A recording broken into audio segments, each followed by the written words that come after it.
ನಮಸ್ತೆ, welcome back to Kavita Raghav YouTube channel. ನಾನಿವತ್ತು ಕಿಚನಲ್ಲಿ ಇದ್ದೀನಿ ಅಂದರೆ ಕುಕ್ಕಿಂಗ್ ವಿಡಿಯೋ ಅಂತ ಗೊತ್ತಾಗಿರುತ್ತೆ. ನಾನಿಲ್ಲಿ ಮಕ್ಕಳಿಗೋಸ್ಕರ ವೆಜಿಟೇಬಲ್ ರೈಸ್ ಮಾಡ್ತಾ ಇದ್ದೀನಿ. ನನ್ನ ಮಗನಿಗೋಸ್ಕರ ಮಾಡ್ತಿದ್ದೀನಿ. ಹಾಗಾಗಿ ನನ್ನ ಮಗನಲ್ಲಿ ಏಜ್ ಇರೋರು 1 ವರ್ಷದ ಮೇಲ್ಪಟ್ಟಿರೋ ಮಕ್ಕಳಿಗೆ ಎಲ್ಲರಿಗೂ ಯೂಸ್ ಆಗಲಿ ಅಂತ ಈ ವಿಡಿಯೋ ಮಾಡ್ತಾ ಇದ್ದೀನಿ. ದಯವಿಟ್ಟು ವಿಡಿಯೋನ ಪೂರ್ತಿ ಕೊನೆ ತನಕ ನೋಡಿ. ನಾನಿಲ್ಲಿ ವೆಜಿಟೇಬಲ್ ರೈಸ್ ಮಾಡ್ತಾ ಇದ್ದೀನಿ. ಹಾಗಾಗಿ ಮಕ್ಕಳು ವೆಜಿಟೇಬಲ್ಸ್ ಯಾವ ರೀತಿ ಕೊಟ್ಟರು ತಿನ್ನೋದಿಲ್ಲ. ಹಾಗಾಗಿ ಮತ್ತೆ ಇದನ್ನು ಮಕ್ಕಳಿಗಲ್ಲದೆ ಸ್ಕೂಲ್ಗೆ ಹೋಗೋ ಮಕ್ಕಳಿಗೂ ಸಮೇತ ಬಾಕ್ಸಿಗೆ ಹಾಕಿ ಕೊಡ್ಬೋದು. ಹಾಗಾಗಿ ಅದು ಯಾವ ಥರ, ಇದು ನಾನು ಯಾವ ಥರ ಮಾಡ್ತೀನಿ, ವೆಜಿಟೇಬಲ್ಸ್ನ ಯಾವ ಥರ ಕಟ್ ಮಾಡಿರ್ತೀನಿ ಅಂತ ವಿಡಿಯೋ ಕೊನೆವರೆಗೂ ನೋಡಿ. ಬನ್ನಿ ಮಾಡೋಣ.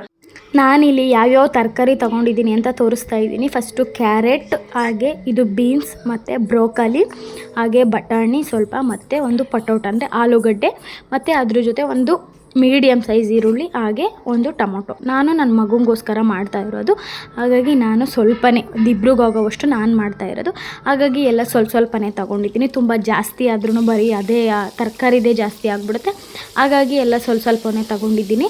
ನಾನಿಲ್ಲಿ ಯಾವ ಥರ ಮಾಡೋದು ಅಂತ ತೋರಿಸ್ತೀನಿ ಬನ್ನಿ. ನಾರ್ಮಲಾಗೆ ಕುಕ್ಕರ್ ಇಟ್ಟು 1-2 ಸ್ಪೂನ್ ಆಯಿಲ್ ಹಾಕಿ, ಇಲ್ಲಿ ಈರುಳ್ಳಿ ಹಾಕಿ, ಅದಾದಮೇಲೆ ಟೊಮೊಟೊ ಮತ್ತು ಎಲ್ಲ ವೆಜಿಟೇಬಲ್ಸ್ನೂ ಹಾಕಬೇಕು. ಹಾಕ್ಬಿಟ್ಟು ಚೆನ್ನಾಗಿ ಫ್ರೈ ಮಾಡ್ಕೊಬೇಕು. ನಾನಿಲ್ಲಿ ವೆಜಿಟೇಬಲ್ಸ್ನ ಎಲ್ಲ ನಾನು ಹಚ್ಕೊಂಡಿಲ್ಲ, ತುರ್ಕೊಂಡಿದ್ದೀನಿ. ಇದೇ ಮೇನು, ಮಕ್ಕಳಿಗೋಸ್ಕರ ಮಾಡ್ತಿರೋದು ಅಲ್ವಾ, ಇದನ್ನು ತರಕಾರಿನ ಹಚ್ಕೋಬಾರ್ದು.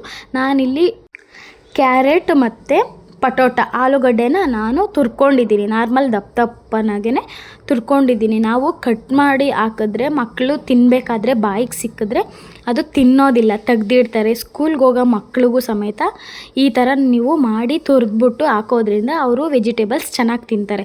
ಇಷ್ಟ ಅಲ್ದಲೇ ಇನ್ನೂ ಎಕ್ಸ್ಟ್ರಾ ತರಕಾರಿ ಇದ್ದರೂ ಕೂಡ ಆ್ಯಡ್ ಮಾಡ್ಕೊಬೋದು. ನಾನಿಲ್ಲಿ ಯಾವುದಿತ್ತು ಅದರಲ್ಲಿ ತೋರಿಸ್ತಾ ಇದ್ದೀನಿ. ಬ್ರೋಕಲಿ ಆಗಿರ್ಬೋದು, ಬಟಾಣಿ, ಬೀನ್ಸು, ಕ್ಯಾರೆಟು ಮತ್ತು ಪಟೋಟ ಎಲ್ಲ ಮಕ್ಳಿಗೆ ತುಂಬ ಹೆಲ್ತಿಗೆ ಒಳ್ಳೆಯದು. ತರಕಾರಿ ಅಂದ್ರೇ ಒಳ್ಳೇದಲ್ವ. ನಾವು ಈ ಥರ ಹಾಗೆ ಬೀನ್ಸು ಮತ್ತು ಎಕ್ಸ್ಟ್ರಾ ವೆಜಿಟೇಬಲ್ಸ್ನ ನೀವು ಕಟ್ ಮಾಡ್ಕೊಳ್ಳೋ ತರಕಾರಿ ಇದ್ದರೆ ತುಂಬ ಆದಷ್ಟು ಎಷ್ಟು ಚಿಕ್ಕದಾಗುತ್ತೋ ಅಷ್ಟು ಚಿಕ್ಕದಾಗಿ ಕಟ್ ಮಾಡ್ಕೊಳ್ಳಿ. ಮಕ್ಕಳು ತಿನ್ನಬೇಕಾದ್ರೆ ಅವ್ರಿಗೆ ಗೊತ್ತಾಗಬಾರ್ದು, ಬಾಯಿಗೆ ಸಿಗಬಾರ್ದು. ಇದ್ರ ಜೊತೆ ನಾನು ಸ್ವಲ್ಪ ಬೆಳ್ಳುಳ್ಳಿ ಹಾಕ್ಕೊಂಡಿದ್ದೀನಿ. ಮತ್ತು ಎಕ್ಸ್ಟ್ರಾ ಸ್ಪೈಸಸ್ ಆಗಲಿ ಎಕ್ಸ್ಟ್ರಾ ಯಾವುದೂ ಹಾಕ್ಕೊಂಡಿಲ್ಲ. ಒಂದು ಸ್ವಲ್ಪ ಅರಿಶಿನ ಪುಡಿ, ಹಾಗೆ ಒಂಚೂರು 1/4 ಟೀ ಸ್ಪೂನಷ್ಟು ಖಾರದ ಪುಡಿ. ಮಕ್ಕಳಿಗೋಸ್ಕರ ಮಾಡ್ತಿರೋದು ಅಂತಂದರೆ ಒಂದು ಸ್ವಲ್ಪ ಖಾರ ಕಡಿಮೆನೇ ಇರಬೇಕು. ಇದು ನಾವೇನಾಗುತ್ತೆ, ಖಾರ ಒಂದು ಚೂರು ಜಾಸ್ತಿ ಮಾಡಿಬಿಟ್ರೆ ಮತ್ತೆ ಅವ್ರು ತಿನ್ನೋದಿಲ್ಲ. ನಮ್ಮ ಮಕ್ಕಳಿಗೆ ಅಡುಗೆ ಮಾಡಿ ತಿನ್ನಿಸೋದೇ ಒಂದಾಗುತ್ತೆ. 1 ವರ್ಷ ಆದಮೇಲೆ ಮಕ್ಕಳಿಗೆ ನಾರ್ಮಲ್ ಫುಡ್ಡು ನಾವೇನು ತಿಂತೀವೋ ಅದೇ ಫುಡ್ ಕೊಡ್ಬೋದು. ಬಟ್ ಆದರೆ ತಿನ್ನೋದ್ರೆ ಒಂದು ಸ್ವಲ್ಪ ಉಪ್ಪು ಖಾರ ಕಡಿಮೆ ಮಾಡಿ ತರಕಾರಿಗಳೆಲ್ಲ ಈ ಥರ ತಿನ್ನಿಸೋದ್ರಿಂದ ಅವರು ಅದನ್ನೇ ತಿನ್ಬೋದು, ನಾವು ಅದನ್ನೇ ತಿನ್ಬೋದು. ಮತ್ತು ಮಕ್ಕಳಿಗೋಸ್ಕರನೇ ಎಕ್ಸ್ಟ್ರಾ ಅವ್ರಿಗೆ ಬೇರೆ ನಮಗೆ ಬೇರೆ ಮಾಡೋ ಅವಶ್ಯಕತೆ ಇಲ್ಲ.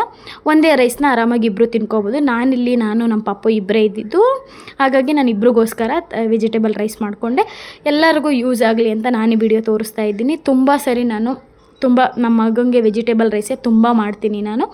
ಹಾಗಾಗಿ ಅವ್ನು ಚೆನ್ನಾಗಿ ತಿನ್ನೋದ್ರಿಂದ ಎಲ್ಲ ಮಕ್ಕಳಿಗೂ ಯೂಸ್ ಆಗಲಿ ಅಂತಲೂ ಕೆಲವೊಬ್ಬರು ಕೇಳ್ತಾಯಿದ್ರು. 1 ವರ್ಷ ಆದಮೇಲೆ ಮಕ್ಕಳಿಗೆ ಯಾವ ಥರ ಫುಡ್ ಕೊಡಬೇಕು ಅಂತ ನೋಡಿ. ಈ ಥರ ರೈಸ್ ತಿನ್ನೋಂಗಿದ್ರೆ ಈ ಥರ ಮಾಡಿ ತಿನ್ನಿಸಿ. ಹಾಗೆ ಬಾಕ್ಸ್ಗೂ ತುಂಬ ಚೆನ್ನಾಗಿ ಇದನ್ನು ಹಾಕಿ ಕೊಡ್ಬೋದು. ಹಾಗೆ ಇದ್ರದ್ದು ಟೇಸ್ಟು ಕೂಡ ತುಂಬ ಚೆನ್ನಾಗಿರುತ್ತೆ. ಯಾವುದೇ ರೀತಿ ಮಸಾಲೆ ರುಬ್ಬಿರಲ್ಲ, ಯಾವುದು ಸ್ಪೈಸಸ್ ಆ್ಯಡ್ ಮಾಡಿರಲ್ಲ. ಬರೀ ಇಷ್ಟಕ್ಕೇ ಒಂದ್ಸರಿ ನೀವು ಟ್ರೈ ಮಾಡಿ ನೋಡಿ. ಇದು ಬರೀ ಮಕ್ಕಳಿಗೆ ಅಂತಲ್ಲ, ನಾರ್ಮಲ್ಲಾಗಿ ಎಲ್ಲರೂ ತಿನ್ಬೋದು. ಇದು ಏನು ಸ್ಪೈಸಸ್ ಹಾಕ್ತಿಲ್ಲ, ತುಂಬ ಟೇಸ್ಟ್ ಬರುತ್ತೆ. ಮಕ್ಕಳಿಗೋಸ್ಕರ ತರಕಾರಿ ಗೊತ್ತಾಗಬಾರ್ದು ಅನ್ನೋದಾದರೆ ಈ ಥರ ಹಾಕಬೇಕು.